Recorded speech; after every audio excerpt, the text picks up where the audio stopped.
¿Qué ocurre cuando una Fuerza Armada pierde completamente su razón de ser? No hablo de una derrota militar, hablo de algo mucho más profundo, un colapso doctrinal. En este video voy a presentar una propuesta necesaria y radical para Venezuela: deconstruir y reconstruir completamente la doctrina de su Fuerza Armada. No se trata de una reforma menor, se trata de reemplazar un modelo construido durante más de 2 décadas por un modelo netamente institucional establecido sobre el respeto a las leyes y compromiso a las instituciones, no a un partido político. Hoy quiero presentarles mi propuesta para reinstitucionalizar una Fuerza Armada deshecha. Y ojo que no estoy hablando de un simple ajuste o de un pequeño retoque, no. Lo que desarrollo es un plan detallado para deconstruir y reconstruir la identidad misma de la Fuerza Armada, con el objetivo de reemplazar una doctrina enquistada durante décadas y establecer un modelo racional y profesional. Este plan parte del 3 de enero del 2026.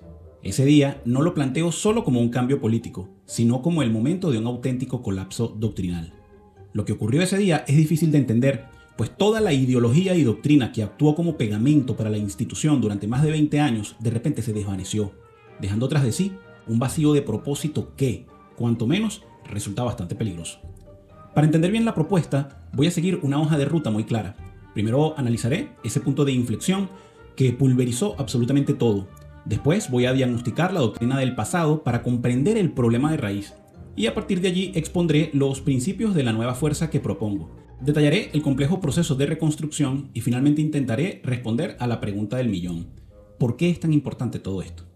Empecemos entonces por el principio. Este evento catalizador del 2026 no lo planteo como un mero cambio de gobierno, va mucho más allá. Lo describo como el derrumbe total de la narrativa ideológica que sostenía toda la estructura militar. Es el momento en que la propia razón de ser de la institución, su propósito fundamental, simplemente se evaporó.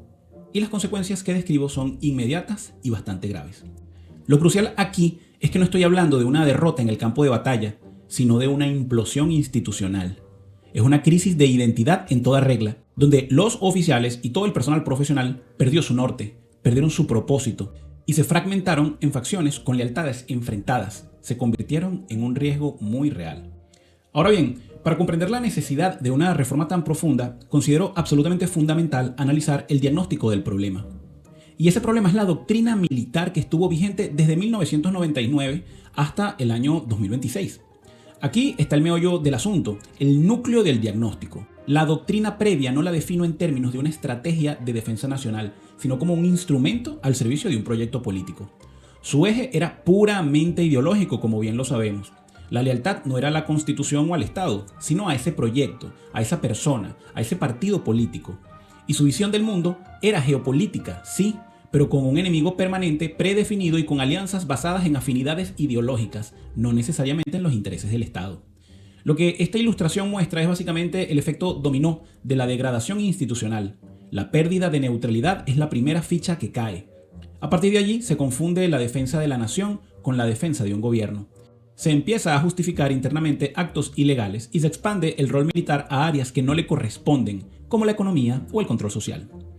Todo esto, según planteo en el documento, facilitó la aparición de lo que denomino un Estado criminal híbrido, un término fuerte que implica que las estructuras del Estado terminan entrelazándose con actividades ilícitas y ya no sabemos dónde empieza una y dónde termina la otra. Frente a este diagnóstico tan duro, lo que propongo es una ruptura total. Y quiero insistir en esta idea que no se trata de reformar la doctrina existente ni de maquillarla, se trata de sustituirla, de pulverizarla, de desaparecerla por un paradigma completamente nuevo, basado en un conjunto de principios radicalmente distintos. Esta comparación resume muy bien el cambio de paradigma. La lealtad a un partido es reemplazada por la subordinación a la Constitución, que es la norma suprema. La hostilidad geopolítica permanente de paso a la neutralidad, donde la política exterior la define el poder civil, no los militares. Y por tanto, el eje de todo se desplaza desde la ideología hacia el profesionalismo puramente técnico y estratégico.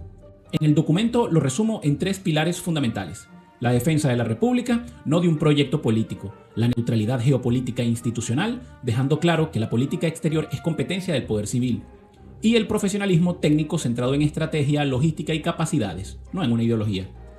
Esta frase encapsula toda la filosofía que hay detrás de la reforma. Probablemente se trate del cambio de lealtad más fundamental que una institución armada puede experimentar. La idea es muy clara. La Fuerza Armada Nacional debe ser una herramienta permanente del Estado y no el guardián temporal de un gobierno o de un partido político, mucho menos de una ideología. Ahora bien, tener los principios sobre el papel está muy bien, pero la gran pregunta es ¿cómo se implementa todo esto? En el documento detalló un proceso para convertir esta nueva doctrina en una realidad institucional, un camino que, desde luego, anticipo que será largo y bastante complejo. El proceso de desideologización lo estructuró en 4 niveles. Primero, una revisión documental profunda para limpiar de contenido partidista todos los manuales, juramentos y documentos institucionales. Segundo, la reeducación de los oficiales en activo.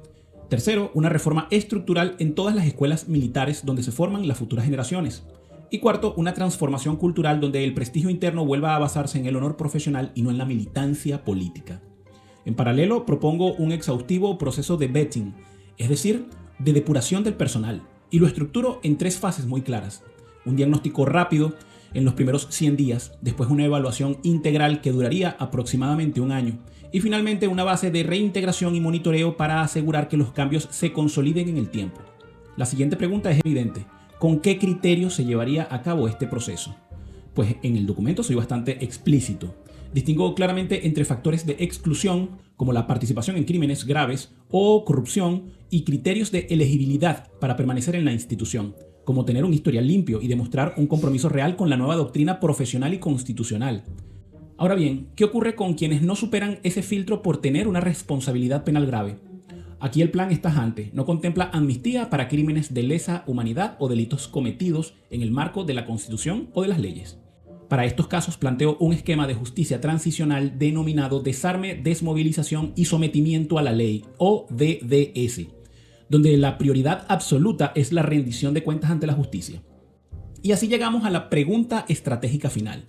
¿Por qué dedicar tanto esfuerzo a un concepto que puede sonar tan abstracto como la doctrina? Pues en el proyecto sostengo que sin esta reforma fundamental cualquier otro cambio sería simplemente cosmético, un parche, y el futuro democrático del país permanecería constantemente en riesgo. Esta comparación resume la tesis central de todo el proyecto. Sin una nueva doctrina, el vetting pierde sentido y el riesgo de una regresión autoritaria permanece latente. En cambio, con una doctrina profesional es posible reconstruir la identidad militar, restablecer la confianza de la ciudadanía y consolidar una transición democrática. En definitiva, la doctrina no es un detalle menor, es la piedra angular de toda la reforma.